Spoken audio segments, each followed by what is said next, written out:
सूरत शहर में सेवाराम नाम का एक जौहरी रहता था। वो भगवान शिव का बहुत बड़ा भक्त था। स्वभाव से भी वो बहुत दयालु था।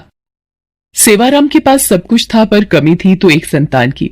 शादी के कई वर्ष बीत जाने के बाद भी सेवाराम को औलाद का सुख प्राप्त नहीं हुआ था। उसकी पत्नी मालती भी इसी कारण उदास रहती थी। सुनो जी, आप दूसरा विवाह कर लो, मैं आपको संतान का सुख नहीं दे सकी। मालती, तुमने आज ये बात कह दी, पर दोबारा मत कहना। तुम मेरी अर्धांगिनी हो। हम इस दुख को मिलजुल कर बांटेंगे और मुझे विश्वास है एक दिन भगवान शंकर हमारी संतान की इच्छा जरूर पूरी करेंगे। सेवाराम का विश्वास था कि भगवान शंकर एक दिन उनकी इच्छा जरूर पूरी करेंगे। श्रावण मास शुरू हो चुका था। सेवाराम ने अपनी पत्नी मालती से कहा, मालती, मेरा मन है कि हम लोग एक बार बाबा बर्फानी की गुफा के दर्शन करके आए। बाबा अमरनाथ की यात्रा करके उनका दर्शन प्राप्त करने से मुझे विश्वास है कि भोला भंडारी तुम्हारी झोली खाली हाथ नहीं लौटाएंगे।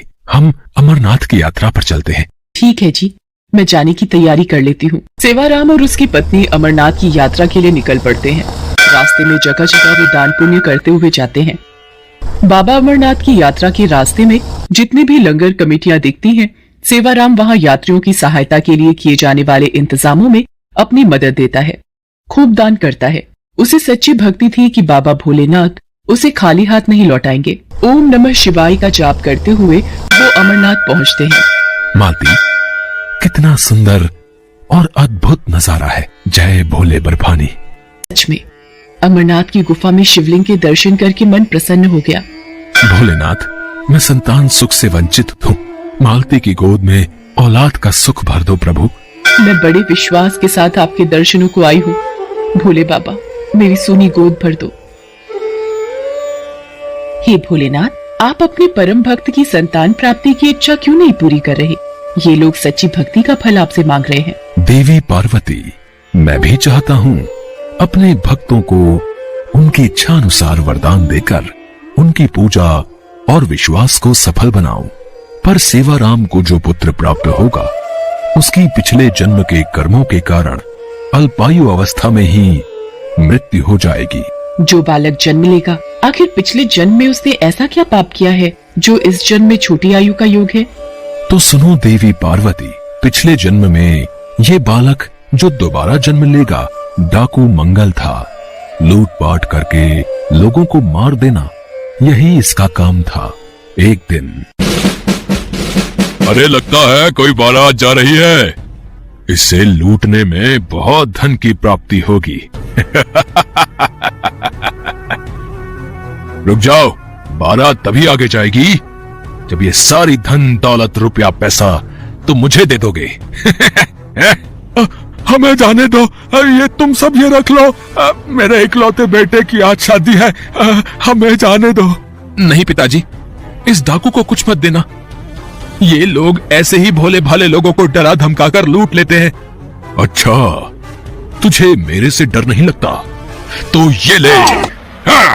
डाकू उस व्यक्ति के इकलौते लड़के को तलवार से मार देता है। जितने भी बाराती थे वो भी बचने की कोशिश करते हैं, पर मंगल सबको मार देता है। आज जैसे तूने मेरे इकलौते बेटे को तड़पा तड़पा कर मारा है, मैं तुझे श्राप देता हूँ, तू भी ऐसे ही तड़प तड़प कर मरेगा। डाकू मंगल बारात को लूटकर सारा धन दौलत ले जाकर एक पेड़ के खोल में छिपाने लगता है। उस खोल में एक नाग रहता था। नाग डाकू मंगल के हाथ पर डस लेता है। नाग के डंक मारने से डाकू मंगल तड़पने लगता है और उसकी मृत्यु हो जाती है। देवी पार्वती, जिस बालक को डाकू मंगल ने तत्काल मृत्यु दी थी वह उस वक्त 21 वर्ष का था। इसलिए डाकू मंगल इस जन्म में मेरे भक्त सेवाराम के पुत्र के रूप में यदि जन्म लेगा तो उसकी उम्र भी 21 वर्ष ही होगी। पर भोलेनाथ, आप अपने भक्त सेवाराम को भी तो निराश नहीं कर सकते। वो आप पर पूर्ण विश्वास करके ही अमरनाथ की यात्रा पर निकला है।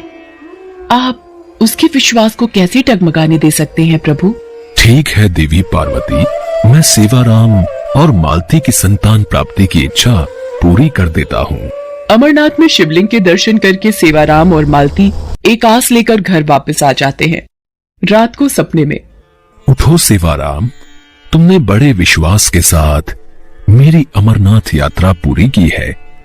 तुम्हारी भक्ति से मैं प्रसन्न हूं। ठीक 9 महीने बाद तुम्हारी पत्नी मालती एक पुत्र को जन्म देगी, पर वह पुत्र सिर्फ 21 वर्ष तक ही जीवित रहेगा।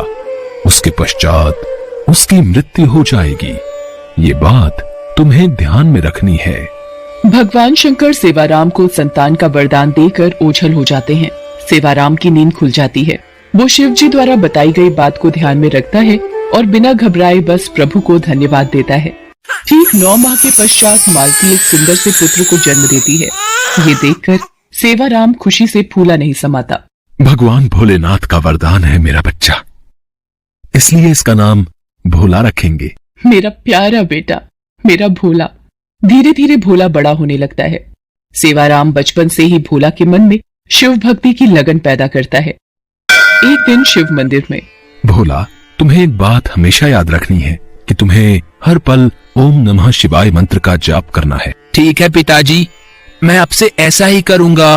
भोला हमेशा ओम नमः शिवाय मंत्र का ही जाप करता था।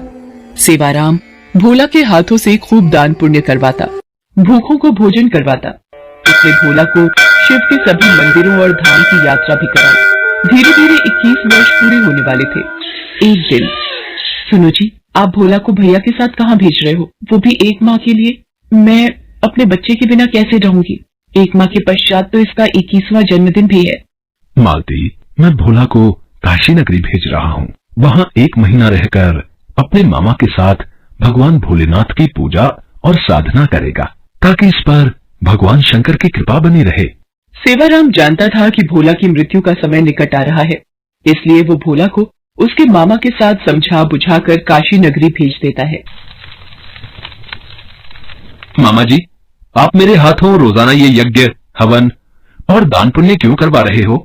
भोला, तुम्हारे पिताजी की आज्ञा थी कि 1 माह तक रोजाना तुम्हें यज्ञ और दान पुण्य के कार्य करने हैं।